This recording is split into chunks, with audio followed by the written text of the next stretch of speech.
Ekana stadium में आज सिर्फ क्रिकेट नहीं खेला गया भाई। सच बताऊं तो हर एक सच्चे आरसीबी फैन के लिए आज पूरे आईपीएल 2026 का सबसे सिनेमैटिक और इमोशनल मुकाबला था। बारिश, ब्रेक, डीएलएस का इतना लंबा चौड़ा प्रेशर, पर हार के बाद भी इस टीम ने जो फाइट बैक दिखाया ना, वो किसी ब्लॉकबस्टर थ्रिलर से कम नहीं था। चलिए देखते हैं इस एपिक मैच की गहराई में ऐसा क्या हुआ जिसने सबका दिल जीत लिया। सोचिए, एक तो बारिश वाला मैच, ऊपर से सामने 213 रन का एक ह्यूज टारगेट, और उस पे सबसे बड़ा झटका, विराट कोहली 0 पर आउट। भाई कोई भी नॉर्मल टीम ना इस एक झटके से वहीं कोलैप्स कर जाती, ड्रेसिंग रूम का पूरा मोराल ही खत्म हो जाता। पर इस मैच की सबसे क्रेजी बात यही थी कि इतना बड़ा टारगेट और किंग कोहली के बिना भी मैच मिराक्युलसली आखिरी ओवर तक गया। रिजल्ट जो भी हो, पर टीम ने आज हर फैन का दिल जरूर जीत लिया है। अब इस हाई ऑक्टेन रन चेस की बात करने से पहले ना एक बहुत स्पेशल माइलस्टोन को अप्रिशिएट करना बनता है। आज भुवनेश्वर कुमार अपना 200 आईपीएल मैच खेल रहे थे। पूरा स्टेडियम उनके लिए खड़े होकर क्लैप कर रहा था, और ऑनेस्टली इतने सालों तक इंडियन क्रिकेट के लिए ऐसी फिटनेस और ऐसी मैजिकल स्विंग मेंटेन रखना, ये बिल्कुल भी छोटी बात नहीं है। इस लेजेंड के लिए एक पल का सम्मान तो बिल्कुल बनता है। लेकिन भुवी की उस लेजेंडरी स्विंग का आज एक अलग ही जवाब मिला। जैसे ही बारिश के बाद मैच दोबारा शुरू हुआ ना, मिचेल मार्श ने आते ही आरसीबी की बॉलिंग अटैक की धज्जियां उड़ा दी। भुवनेश्वर कुमार हो या जॉश हेजलवुड जैसा एक्यूरेट बॉलर, मार्श ने किसी को नहीं छोड़ा। उनका अटैक इतना डेविस्टेटिंग था कि लग रहा था मैदान छोटा पड़ गया है और बस बाउंड्रीज की बारिश हो रही है। सच कहूं तो मार्श आज अलग ही चीट कोड लगा कर आए थे। सिर्फ 20 गेंदों में उनकी 50 आती है और 49 गेंदों में सेंचुरी। बॉलर्स को समझ ही नहीं आ रहा था कि भाई ये बंदा इंसान है भी या नहीं। वो बैटिंग नहीं कर रहे थे, वो सीधा खौफ पैदा कर रहे थे, जिसने पल भर में बॉलर्स का कॉन्फिडेंस पूरी तरह हिला कर रख दिया।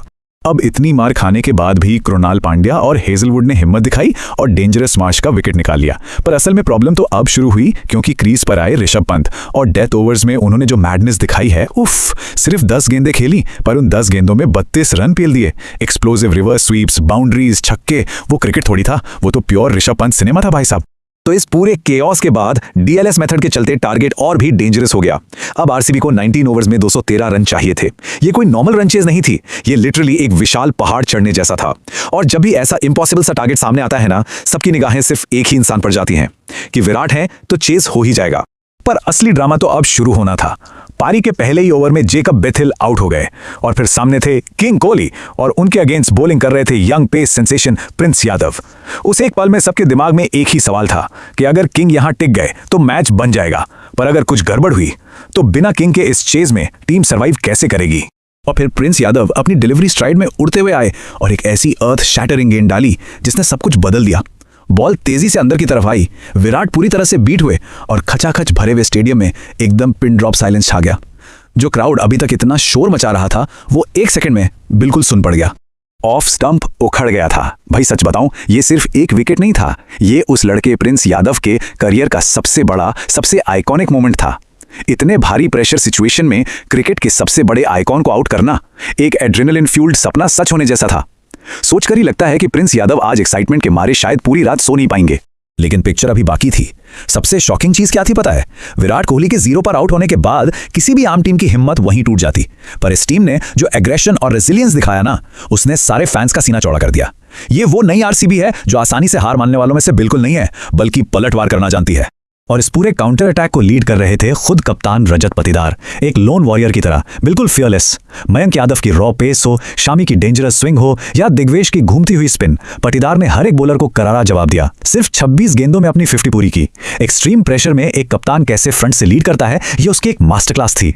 देखिए, ये रन चेज किसी एक इंसान का जादू नहीं था, बल्कि एक जबरदस्त टीम एफर्ट बन रहा था। एक तरफ पाटीदार की वो फियरलेस 50 थी जिसने बुनियाद रखी, दूसरी तरफ देवदत्त पाडिक्कल ने एक बहुत ही सॉलिड स्टेडी सपोर्ट दे रखा था, और इन दोनों के बाद पिच पर आने वाला था एक भयानक तूफान जिसका नाम था टिम डेविड। क्लाइमैक्स के लिए एकदम परफेक्ट बिल्डअप तैयार था।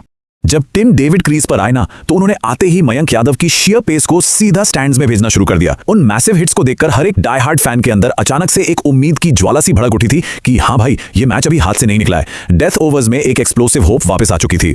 अब सिचुएशन थी आखिरी 12 गेंदें और 33 रन। प्रेशर बिल्कुल अपने पीक पर था। तभी कृणाल पांड्या ने मोहम्मद शामी को बैक टू बैक 2 ह्यूज छक्के जड़ दिए। एक ही ओवर में पूरा का पूरा मोमेंटम शिफ्ट हो गया। ऐसा लग रहा था मानो जीत बस अब 2 कदम की दूरी पर खड़ी है। पर भाई, इस गेम में जब तक आखिरी बॉल न फेंकी जाए कुछ नहीं कह सकते। जैसे ही आरसीबी कंट्रोल ले रही थी, शाहबाज अहमद ने टिम डेविड का वो क्रूशियल विकेट निकाल लिया, और सच कहूं तो वहीं पर सारी मोमेंटम शैटर हो गई। एकदम जीत के करीब पहुंचकर ये विकेट गिरना मैच का सबसे बड़ा और अल्टीमेट टर्निंग पॉइंट बन गया। फिर आया वो cinematic final over. Exact 20 run चाहिए थे जीतने के लिए। एक तरफ टेंशन में डूबे आरसीबी फैंस जो पूरी तरह से प्रेयर मोड में चले गए थे, और दूसरी तरफ एलएसजी फैंस जिन्हें लग रहा था कि भाई आज तो हाथ से गेम निकल गया, वो पूरी तरह पैनिक मोड में थे। दोनों तरफ की धड़कनें रुकी हुई थीं और माहौल एकदम नेल बाइटिंग हो चुका था। पर ये ओवर किसको मिला? उसी लड़के को जिस प्रेशर में भी अपने नर्व्स पर जो कंट्रोल रखा है ना, माइंड ब्लोइंग। आखिरी ओवर में उन्होंने शानदार बॉलिंग की और प्रूव कर दिया कि वो प्रेशर झेलना जानते हैं और बड़ी लीग के लिए बिल्कुल तैयार हैं। तो मैच तो आखिर में एलएसजी ले गई, लेकिन सच्चाई यह है कि कोहली जैसे स्टार के जल्दी आउट होने के बाद भी इस टीम ने जिस लेवल का फाइट बैक दिखाया ना, उसने पूरी दुनिया का रिस्पेक्ट जीत लिया है। अगर पटीदार या डेविड थोड़ा और टिक जाते तो ये आईपीएल हिस्ट्री की सबसे ग्रेटेस्ट रन चेज बन जाती। हारे जरूर, पर दिल पूरी तरह जीत लिया। अब इस पूरी फिल्म में इतने सारे हीरोज थे। मार्श की वो तूफानी सेंचुरी, पटीदार की कैप्टनसी नॉक, प्रिंस यादव का ड्रीम स्पेल और पंत का वो एक्सप्लोसिव सिनेमा। तो दोस्तों, कमेंट्स में एक बात जरूर डिस्कस होनी चाहिए कि आपके हिसाब से इस ब्लॉकबस्टर मैच का असली गेम चेंजर आखिर था कौन। फटाफट अपनी राय शेयर करें और मिलते हैं अगली बार एक नई कहानी के साथ।